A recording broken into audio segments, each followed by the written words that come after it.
సాధారణంగా కొన్ని సంఘటనల యొక్క అనుభవం మనకి జ్ఞాపకం అవుతుంది. ఆ జ్ఞాపకం మన లోపల నుంచి మనకి ఒక ప్రేరణగా వస్తూ ఉంటుంది ప్రతి చోట కూడా. అంటే ఆ సందర్భాలు వచ్చినప్పుడు ప్రేరణ అవుతూ ఉంటుంది. కానీ సత్యం ఒక అనుభవం అవుతుంది. ఆ అనుభవం కథ అవుతుంది. అలాంటి కథ ఈరోజు మనం చెప్పుకుందాం. ఒక చిట్టడివి ఉందంట. ఆ చిట్టడివిలో ఒక వేటగాడు ఉన్నాడు. అంటే అతని జీవనోపాధి అనేది వేట మాత్రమే. ఆ చిట్టడివిలో వాళ్ళంతా కూడా అందరూ కూడా వేట మీద జీవిస్తుంటారు. ఏదో ఒక జంతువునో దేన్నో దాన్ని పట్టుకుని ఆ రోజు వాళ్ళ ఆహారంగా మార్చుకుంటూ ఉంటారు. అయితే ఈ వేటగాడు, అతని భార్య ఉన్నారు, బిడ్డలు ఉన్నారు, అందరూ ఉన్నారు. వాళ్ళని పోషించడం కోసం ప్రత్యేకంగా ప్రతిరోజు కూడా వేటకు వెళ్తూ ఉంటాడు. ఏదో ఒక దాన్ని జంతువునో పక్షినో వలేసి పట్టుకోవటం, లేదంటే బాణం వేసి వాటిని చంపేసి తీసుకువెళ్ళటం, వాళ్ళ కడుపు నింపటం అనేది అతని యొక్క వృత్తి అనమాట. అంటే నాగరిక ప్రపంచానికి బహుదూరంగా ఉన్నవాళ్ళు, వాళ్ళ పెద్ద అవసరాలంటూ ఏమీ ఉండవు. కేవలం ఆహారం ఒకటే వాళ్ళ అవసరం. ఆ అవసరం కోసం అతను రోజు వేట వెళుతూ ఉంటాడు. అలా వెళ్తున్నప్పుడు రకరకాల జంతువులు తీసుకొస్తూ ఉంటాడు. భార్య వాటిని ఆహార పదార్థంగా తయారు చేస్తుంది. ఇంట్లో అందరూ కూడా దాన్ని తీసుకుంటూ ఉంటారు. అలా జరిగిపోతూ ఉంటుంది అతని జీవితం. అయితే ఒకసారి అతను ఇలాగే వేటకు వెళ్ళాడంట. వేటకు వెళితే ఆ వేట ఎంత అంటే ఆ రోజు అతని అదృష్టమో దురదృష్టమో తెలియదు, కానీ ఆ రోజు ఎంత ప్రయత్నించినా ఒక జంతువు కానీ ఒక పక్షి కానీ అతనికి చిక్కలేదు. వలేసిన ఒక పక్షి రాలేదు, ఒక జంతువు పడలేదు. అతను కూర్చున్నాడు చెట్టు చోట. ఏమైనా పడుతుంది అని చూద్దామని. ఆహారం అంటే మిట్ట మధ్యాహ్నం అయిపోతుంది, కానీ ఏది రాలేదు. పక్షి రాలేదు, జంతువు రాలేదు. అంటే అతనికి విసుగొచ్చి ఆ వల తీసుకుని భుజాన్ని వేసుకుని, ఈరోజు ఎట్లా గబ్బా ఆహారం, ఇంట్లో పిల్లలందరూ ఎదురు చూస్తుంటారే, వాళ్ళకి ఎట్లా తీసుకువెళ్ళాలని ఆలోచిస్తూ నెమ్మదిగా నడుస్తున్నాడంటే ఏదైనా కనిపిస్తుందేమో దారిలో, దాన్ని మనం తీసుకువెళదాం అన్నట్టు, పట్టి తీసుకువెళ్దాం అన్నట్టు చూస్తూ ఉన్నాడు. చూస్తూ నెమ్మదిగా నడుస్తూ ఉన్నాడు. నడుస్తూ ఉంటే చెట్టు చోట నుంచి ఏదో కదలిక కనిపించిందంట. ఆ కదలిక కనిపించేతలకి అదేదో జంతువై ఉంటుందని అతను నిశ్శబ్దమైపోయాడు. ఉన్న చోట్లే కదలకుండా నించున్నాడు. నించునేదలకి అతనికి ఒక చిన్న జంతువు ఏదో కనిపించింది. సరే, దీన్ని వలేసి పట్టలేం కాబట్టి బాణంతో కొట్టేద్దామని బాణం తీశాడు, వేసాడు. అది చనిపోయింది. బాణం తగిలింది. ఆ జంతువు పాపం ఎటు వెళ్ళాక పాపం అక్కడే పడిపోయింది. పడిపోతే అతను ఏం చేశాడు, వెళ్ళాడు, చూశాడు. అదేదో కొత్త జంతువు, అతనికి తెలియదు. ఇన్ని సంవత్సరాల నుంచి వేట చేస్తున్నా కూడా అతనికి ఆ జంతువు ఏమిటో తెలియలే. కానీ ఏదైతే ఏముందిలే అనుకున్నాడు. కానీ దాని చర్మం కానీ అది కానీ చాలా మెరుస్తూ చాలా బాగుందంట చూడటానికి కూడా. దాన్ని తీసుకున్నాడు. తీసుకుని ఇంటికి బయలుదేరాడు. ఇంకా వెళ్తూ కూడా ప్రయత్నం చేశాడు, ఎక్కడైనా ఏదైనా దొరుకుతుందేమో, కానీ ఏదీ దొరకలేదు. దాన్నే తీసుకుని ఇంటికి వెళ్ళాడు. ఇంటికి వెళ్తే చూస్తే చాలా చిన్న జంతువు. భార్య అంటది, ఇంత చిన్న జంతువును వేటాడి తీసుకొచ్చావు, ఎవరికి సరిపోతుంది ఇది అనుకుంటూ ఆవిడ భర్తకు ఏదో వేట రాదన్నట్టు విసుక్కుంటూ కసురుకుంటూ మొత్తానికి ఎట్లాగో ఆహార పదార్థాన్ని తయారు చేసింది. తయారు చేసి ఉన్న పిల్లలకి అందరికీ ఆకుల్లో వడ్డించింది అనమాట. వడ్డించిన తర్వాత వాళ్ళందరూ కూడా ఇది ఎక్కడ సరిపోతుంది, ఏం సరిపోతుంది అనుకుంటూ, అంటే ఆహారం చాలదని బాధలో ఉన్నారు వాళ్ళు. ఆ బాధతో నెమ్మదిగా తినటం ప్రారంభించాడు. నిజం మాట్లాడితే అది ఒక్కడికే సరిపోయేంత ఆహారం, అది అందరికీ సర్దుకోవాల్సి వస్తుంది. అదేమిటో మరి, అది ఒక్కసారి నోట్లో పెట్టుకోగానే అద్భుతంగా అనిపించిందంట. రుచి మహా అద్భుతమైన రుచితో ఉంది అది. ఇంత అద్భుతంగా ఎలా ఉందంటే అంతా ఒకళ్ళే తినేసేద్దామన్నంత అద్భుతమైన రుచి అది. ఆ రుచిని ఆస్వాదిస్తుంటే వాళ్ళకి పాపం ముందే సర్దేసుకున్నారు కదా ఆకుల్లో, అందుకని ఎవరికి పెట్టింది వాళ్ళే తినాల్సి వచ్చింది అంతే. దాని రుచిని ఆస్వాదిస్తూ చాలా ఆనందిస్తూ అందరూ కూడా బ్రహ్మానందాన్ని పొందుతూ, ఆ రుచి యొక్క ఆనందాన్ని పొందుతూ హ్యాపీగా తినడం ప్రారంభించారు. వాళ్ళకి ఇంకా ఇంకా ఇంకా ఇంకా కావాలనుంది, కానీ లేదు. అలాంటి ఆ రుచిని ఆస్వాదిస్తుంటే అందరికీ చాలా ఆనందం వేసింది. అంటే చాలా అద్భుతమైన రుచి కలిగిన ఆహారం తీసుకున్నాం ఈరోజు అనుకున్నారు వాళ్ళు. అనుకున్న తర్వాత చాలా ఆనందించారు. తిన్నారు, పడుకున్నారు, లేచారు. మర్నాడు మళ్ళీ ప్రారంభమైంది వేట. వెళ్ళేటప్పుడు అందరూ ఇంట్లో ఉన్న అందరూ ఏకకంఠంతో చెప్పారంట, నువ్వు ఆ జంతువు దొరికితే తీసుకురా, చాలా అద్భుతంగా ఉంది ఆ రుచి అనేసి. అతనికి కూడా చాలా అద్భుతంగా అనిపించింది ఆ రుచి. దాన్ని అతను నెమరేసుకుంటున్నాడు. అలా ఇంత అద్భుతమైన రుచి ఎప్పుడూ జన్మలో నేను తినేరకనే, ఇది నిజంగా ఏ జంతువో నాకు తెలియదే అనుకుంటున్నాడు అతను. అనుకుంటూ వెళ్తుంది. వేటకు వెళ్ళాడు. వేటకు వెళితే ఏదో అతనికి ఒక దొరికింది, తీసుకొచ్చాడు, ఇంట్లో ఇచ్చాడు. అది పదార్థం అయిన తర్వాత కూడా వాళ్ళకి ఏమీ రుచించట్లేదు ఇంట్లో వాళ్ళకి. ఆ టేస్ట్, ఒక అద్భుతమైన టేస్ట్ రుచి చూశారు కాబట్టి ఈ తినేది ఏది కూడా వాళ్ళకి రుచించట్లేదు. రుచించకుండా ఏంటి ఇలాంటివి తీసుకొచ్చో, ఈసారైనా మంచిది తీసుకురా, ఆ జంతువునే తీసుకురా అని చెప్తున్నారు. ఇతనేమో వెళ్తున్నాడు, కానీ అది ఎక్కడ దొరికింది అక్కడంతా ప్రయత్నం చేశాడు. అన్ని చోట్ల ప్రయత్నం చేస్తున్నాడు, కానీ అది దొరకట్లేదు. వేరే దొరుకుతున్నాయి. వేరే దొరుకుతుంటే అవన్నీ తీసుకొస్తున్నాడు. ఇంట్లో వాళ్ళకి అది పదార్థం అవుతోంది, కానీ వాళ్ళకి ఎవరికి రుచించట్లేదు.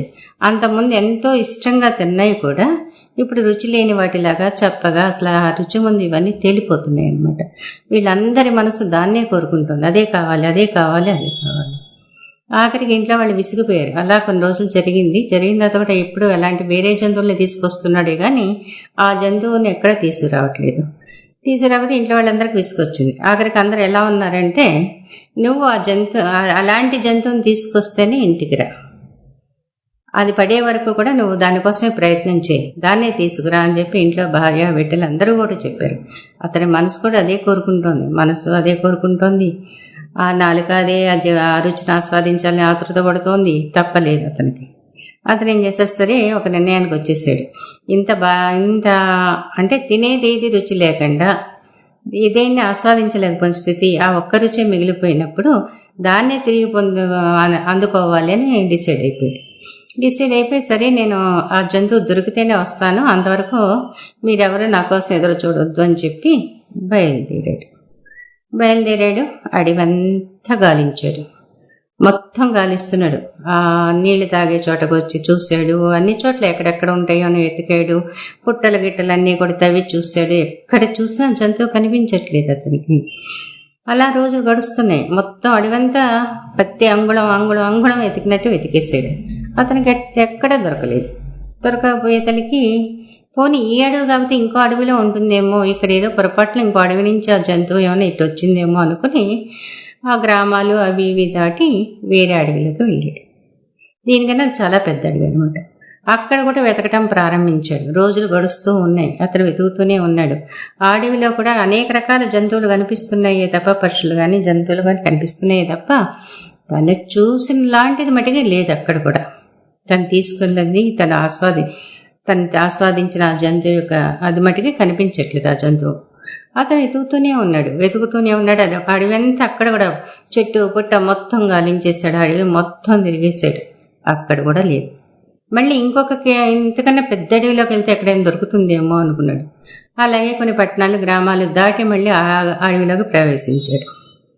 అడవిలో ప్రవేశించి అక్కడ కూడా వెతుకుతూ ఉన్నాడు. అలా సంవత్సరాలు గడిచిపోతున్నాయి, రోజులు వెళ్ళిపోతున్నాయి, సంవత్సరాలు గడిచిపోతున్నాయి. అతని అన్వేషణ ఫలించట్లేదు. ఆ జంతువు మటుకి దొరకట్లేదు. ఆ రుచి మనసులోంచి పోవటం లేదు. దానికోసం తన వాళ్ళు ఎంత తహతహలాడుతున్నారో అనుకుంటూ దానికోసం అతను ప్రయత్నం చేస్తూనే ఉన్నాడు. ఆ ప్రయత్నం అలా కొనసాగుతూనే ఉంది. ఆ ప్రయత్నం కొనసాగుతున్నప్పుడు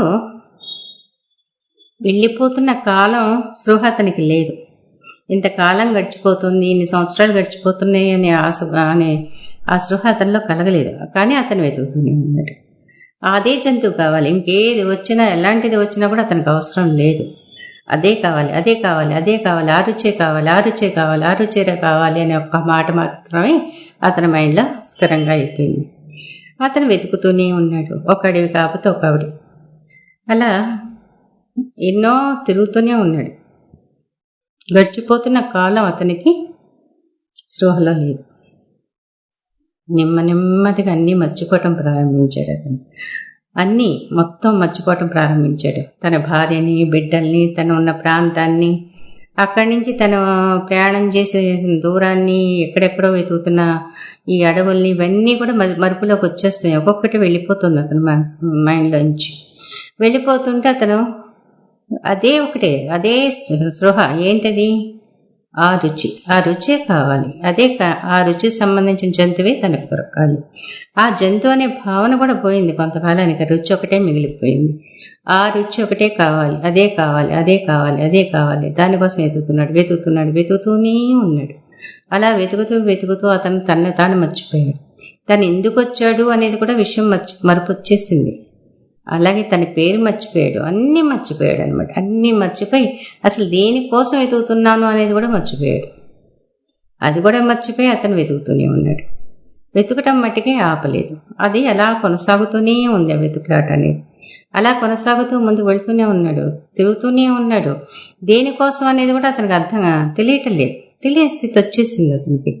రుచి మట్టికి ఒక్కటే ఉండిపోయింది. ఆ రుచి రుచి రుచి రుచి రుచి అదొక్క పదమే ఉండిపోయింది. ఆ పదాన్ని ఒక్కటే మైండ్లో ఉంది. మిగతా ఎన్ని వెళ్ళిపోయినాయి. జ్ఞాపకం లేదు, తన పేరు లేదు, తన ఎవరో కూడా తెలియని స్థితికి వెళ్ళిపోయాడు ఆఖరికి. అలా వెళ్ళిపోయి ఆఖరికి అలా తిరుగుతూ సంవత్సరాలు గడిచిపోయిన తర్వాత కూడా అతనికి ఆ రుచి పదంలోంచి బయటికి రాలేకపోతున్నాడు. అట్లా తిరుగుతూనే ఉన్నాడు. తిరుగుతూ ఆఖరికి అతనన్నీ మర్చిపోయిన అతనికి, ఈ బాహ్య స్పృహ పోయిన అతనికి, అన్ని బంధాలు కూడా గుర్తులేని అతనికి, తన శరీరంతో తన సంబంధం కూడా గుర్తులేని అతనికి హఠాత్తుగా ఒక ఆనందం వచ్చింది. నాకు దొరికింది, ఆ రుచి దొరికింది అని చెప్పేసి ఆనందించటం ప్రారంభించాడు. అతని నాలుక మీద ఏదో ఆ రుచి అతనికి అనుభూతి అయ్యింది. అనుభూతి అయిన ఆ రుచిని ఆస్వాదిస్తున్నాడు, ఆనందిస్తూ అతను ఆనంద తాండవం చేస్తున్నాడు. నాకు ఆ రుచి దొరికింది, అంతకన్నా మధురమైన అద్భుతమైన రుచి నాకు దొరికింది అంటూ అతను ఆస్వాదిస్తూ ఆనందిస్తూ ఆనంద నృత్యం చేసేస్తున్నాడు, ఆనంద తాండవం చేసేస్తున్నాడు. ఈ ఆనంద తాండవం చేస్తూ నాకు దొరికింది అని పెద్దగా ఆ బ్రహ్మానందంతో అతను అరుస్తూ ఆ నృత్యం చేస్తున్నాడు. నిజంగా అతను ఏం పొందాడు, దేనిని పొందాడు?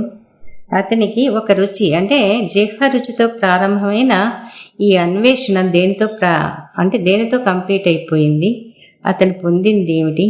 ఇవన్నీ కూడా మనం ఆలోచించి అర్థం చేసుకునే ప్రయత్నం చేద్దాం.